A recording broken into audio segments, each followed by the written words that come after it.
ஒரு பொதுவான தோற்றம்.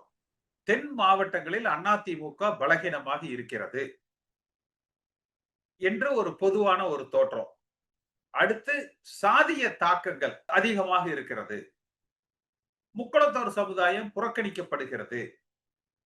இப்ப இது போல அப்புறம் அதிகமான சமுதாய தலைவர்கள் தென் மாவட்டங்கள்ல தான் இருக்காங்க. அப்ப பாஜக என்ன இதை ஈடுகட்டுவதற்காகத்தான், அதை பெற வேண்டும், வலிமைப்படுத்த வேண்டும் என்பதற்காகத்தான் திமுக இந்த முறை பொதுக்குழுவை அவர்கள் மதுரையில நடத்தினாங்க. அப்ப பாஜக என்ன நினைக்கிறாங்க? திமுகவுக்கு மாற்று பாஜக என்பதுதான் அவர்கள் நிலைப்பாடு. திமுக ஆட்சியை அப்புறப்படுத்திவிட்டு பாஜக ஆட்சி அமைக்க வேண்டும் என்பதுதான் அவர்களது லட்சியம், அவர்கள் பயணிக்கிற பாதை.